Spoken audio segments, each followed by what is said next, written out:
Shalom, selamat pagi Bapak Ibu Saudara yang terkasih dalam Kristus, Jemaat Gereja Peniel dan juga Gereja Anugerah Kemendung. Pada kesempatan pagi hari ini, di hari yang baik, Sabtu tanggal 27 Mei 2023, kita boleh berjumpa kembali dan kita pagi hari ini akan sama-sama belajar, sama-sama merenungkan berkat Tuhan yang saya dapatkan dari program Gemar ini di 1 Timotius pasal yang ke-6 ayat yang pertama dan ayat yang kedua.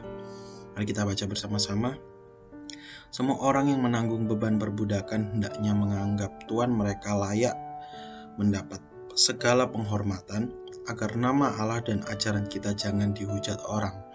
Jika tuan mereka seorang percaya, janganlah ia kurang disegani karena bersaudara dalam Kristus, melainkan hendaklah ia dilayani dengan lebih baik lagi. Karena Tuhan yang menerima berkat pelayanan mereka ialah saudara yang percaya dan yang kekasih. Puji Tuhan, begitu ayat yang luar biasa, cukup singkat, padat, namun jelas di mana kita di sini dituliskan bahwa kita sebagai anak-anak Tuhan yang punya tanggung jawab. Mungkin di sini ditulisnya masih sesuai dengan keadaan masa lalu, dituliskan beban perbudakan, tapi sebenarnya dalam kegiatannya mungkin saat ini lebih tepat di mana kita punya pekerjaan, kita punya tanggung jawab, kita berorganisasi, kita mampu memberikan hal yang terbaik, kita mampu menghormati, kita mampu menjadi orang yang berperforma, punya performa maksimal, punya pencapaian yang baik dalam setiap tanggung jawab yang diberikan kepada kita, setiap pekerjaan yang dipercayakan kepada kita. Supaya apa? Kembali lagi, dunia mungkin melihat kita satu sisi mata karena kita anak-anak Tuhan, tetapi dunia selalu melihat dan menunggu apa hasil kerja kita, apa dampak kita di dunia ini. Maka dari itu kita harus menjadi berkat, kita harus menjadi lilin yang terang, kita harus menjadi garam buat dunia ini dalam hal yang positif. Maka dari itu supaya nama Allah dan ajaran kita jangan sampai dihujat orang, karena semua mata akan tertuju kepada kita selayaknya kita anak-anak raja, anak-anak Tuhan. Maka dari itu kita harus menghormati. Di ayat yang kedua, jangan sampai kurang disegani karena bersaudara dalam Kristus. Biasanya karena kita satu keluarga, satu mungkin sama-sama anak Tuhan, kita menyepelekan. Tapi malah hal ini yang harus kita hindari. Mungkin sebuah keuntungan kita punya organisasi yang baik, organisasi yang positif, sama-sama anak-anak Tuhan, tapi jangan sampai kita lengah.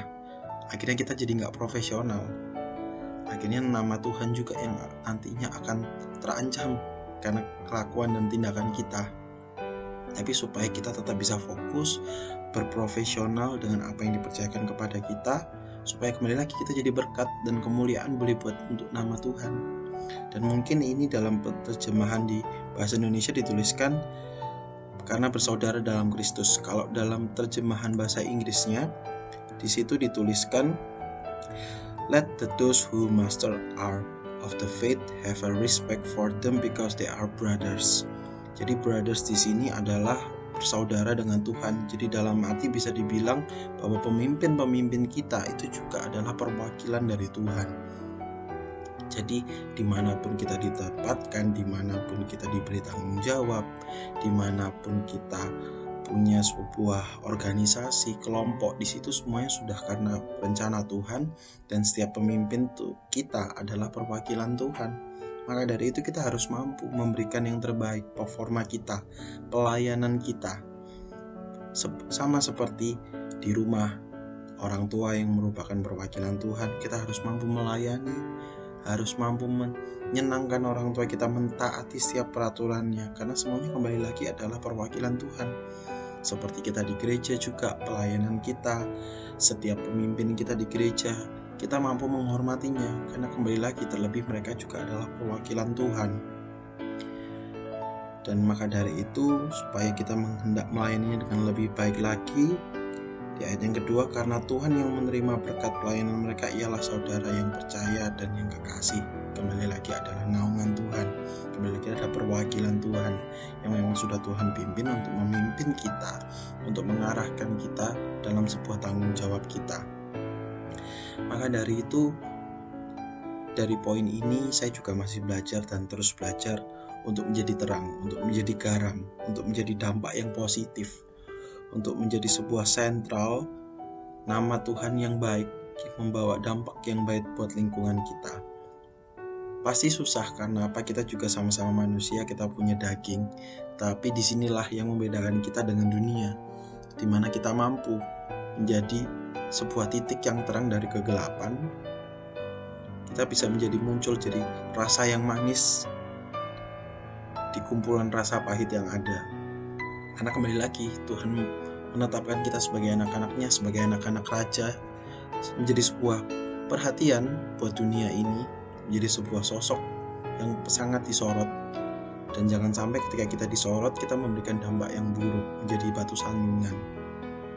Tapi sama-sama kita belajar ketika kita kembali lagi mengerjakan semua yang kita kerjakan, semua yang ditanggungjawabkan kepada kita dengan iman kita, dengan berserah kepada Tuhan, maka Tuhan yang akan memampukan kita. Dan kemuliaan itu boleh kembali ke dalam nama Tuhan. Terima kasih sudah kita merenungkan bersama dan kita belajar juga pagi hari ini. Mari kita tutup perenungan kita pagi hari ini dengan berdoa. Terima kasih Bapa, terima kasih Tuhan buat kasih karunia-Mu, penyertaan-Mu buat kami Tuhan. Kami merasakan begitu indah kuasa-Mu Tuhan. Kami merasakan begitu luar biasa Tuhan, penyertaan-Mu sempurna buat kami Tuhan. Kami boleh bertanggung jawab Tuhan sebagai tim, sebagai anggota dalam sebuah kelompok, dalam pekerjaan kami, dalam organisasi kami, dalam keluarga kami. Terlebih kami boleh menjadi seorang pemimpin juga Tuhan, dalam sebuah organisasi mungkin, dalam pekerjaan, dalam keluarga. Biar kiranya Bapa kami sama-sama bertanggung jawab Tuhan. Kami Yesus sebagai anggota mampu menghormati atasan kami, mampu menghormati para pemimpin kami, di gereja maupun di rumah maupun di tempat pekerjaan. Kami juga sebagai pemimpin boleh menjadi wakil Tuhan. Kami boleh mewakili Engkau Tuhan di dunia ini Tuhan, menjadi sosok yang baik, menjadi sosok teladan Tuhan. Biar kiranya Bapa Engkau yang memampukan kami kembali Tuhan, Engkau yang melayakkan kami Tuhan. Terima kasih Bapa, terima kasih Tuhan. Begitu juga kami serahkan Tuhan setiap kegiatan kami sehari ini hanya di dalam nama Tuhan Yesus Kristus yang hidup. Haleluya, amin. Selamat bergemar, Tuhan Yesus memberkati.